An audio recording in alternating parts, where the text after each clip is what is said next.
O fôlego da Bíblia. Por que as pessoas viviam tanto tempo antigamente? Antes gostaria de te pedir para seguir nosso canal, curtir e comentar este vídeo e compartilhar para fortalecer nosso trabalho. No princípio, antes que o suor do homem molhasse a terra, antes que o sangue tingisse a história e que o pecado rompesse o sagrado, havia um sopro. Um fôlego eterno, vindo diretamente das narinas do Criador, tocou o barro e fez dele vida. Não foi uma criação distante, fria ou impessoal. Foi íntima, calorosa e precisa. Adão não nasceu, ele foi formado, moldado com intenção, construído com perfeição, desenhado para viver, não apenas existir. E ele viveu. E com ele, muitos outros. Viveram não apenas anos, viveram séculos. Matusalém, o mais longevo, atravessou 969 primaveras. Adão, 930. Sete, 912. Jared, 962. Esses números não são apenas curiosidades genealógicas, são marcas de um tempo em que o céu ainda era próximo, em que a vida não era pressionada pela urgência da morte. A longevidade dos patriarcas era o reflexo de uma realidade onde o pecado ainda não havia rasgado o tecido do tempo. Mas o fôlego foi obscurecido. O Éden, que antes respirava pureza, foi rompido pela desobediência. O pecado não matou de imediato, ele apodreceu. O sangue, que antes levava apenas vida, passou a carregar também memória de dor, de separação, de limitação. O corpo que não conhecia o cansaço passou a ser corroído pelo tempo. E esse tempo, que antes era um convite à eternidade, tornou-se uma contagem regressiva para o fim. A degeneração não foi imediata. Foi progressiva, silenciosa, mas constante. Mesmo depois da queda, Deus, em sua longanimidade, ainda permitiu que os homens vivessem longamente. Era a misericórdia resistindo à sentença, o Criador aguardando o arrependimento de suas criaturas.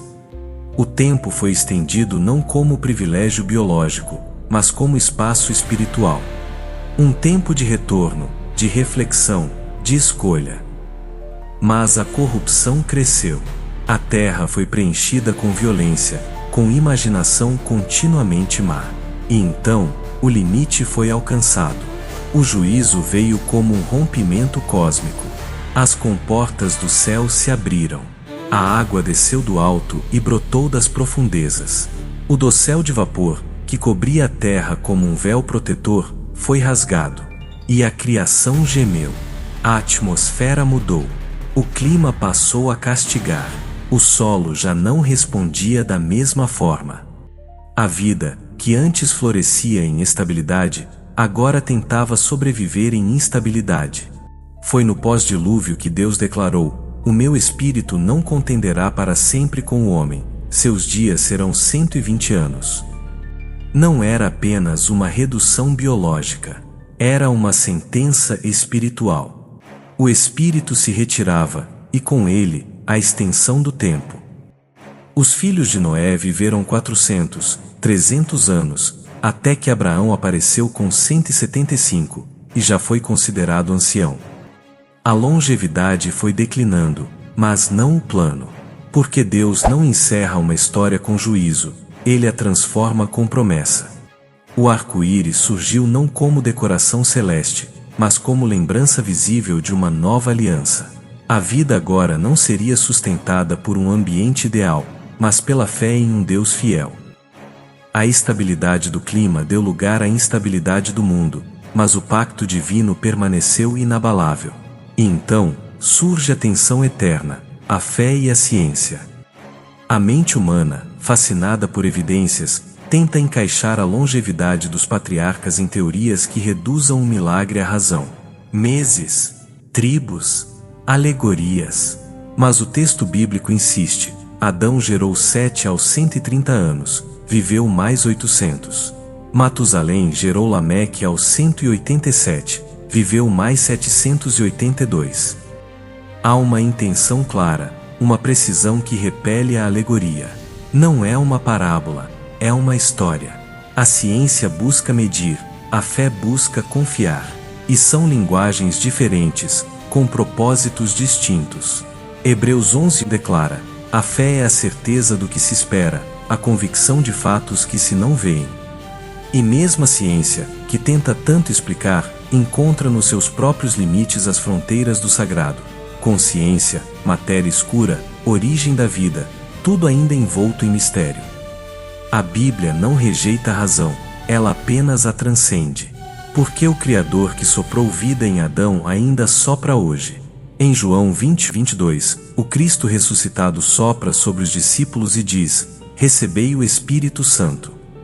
É o segundo sopro, a segunda criação, o início de um novo tempo, não medido em anos, mas em comunhão.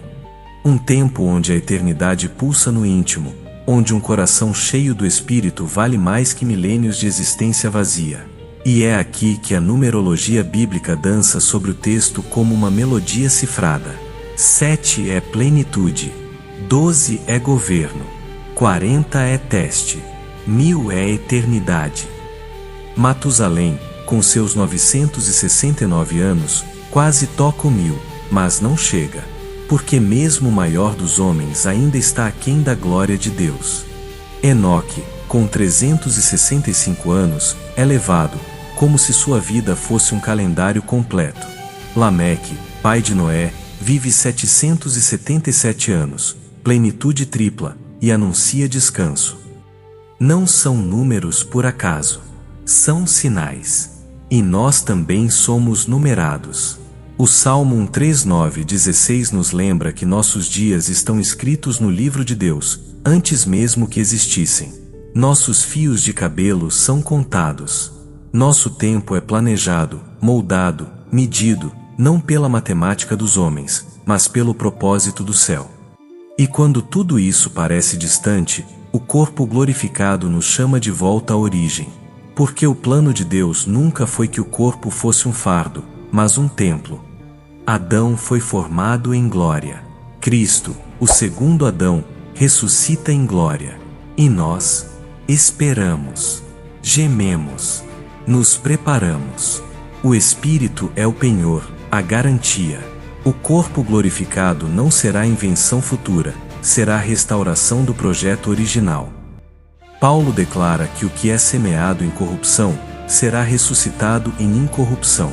O que hoje adoece, amanhã será pleno. O que hoje envelhece, um dia será eterno. Porque a vida de verdade não é medida em tempo, é medida em glória. Jesus viveu apenas 33 anos, mas nenhum dos séculos de Matusalém carregou tanto impacto. Porque a eternidade não depende da duração, depende da origem. E quando a origem é o céu, o tempo se curva. Então, respire. Se o seu corpo se desgasta, se seus dias parecem curtos, se o tempo pesa, lembre-se, o fôlego que animou Adão, o sopro que Jesus liberou, ainda está vivo. Ele sopra sobre você. Ele quer te restaurar. Ele quer fazer você viver não apenas mais, mas melhor. E se o tempo deste mundo é breve, o tempo da graça ainda está aberto. Se há vida, há esperança. E se há esperança, a eternidade à sua espera. Hoje, você pode ser tocado pelo mesmo fôlego que moldou o primeiro homem. Basta render-se. Basta dizer: eu aceito, Senhor. E então, o tempo não será mais um inimigo. Será um aliado, um mensageiro, uma ponte entre o agora e o sempre. Porque no fim, não importa quantos anos você viveu. O que importa é o quanto de Deus você carregou.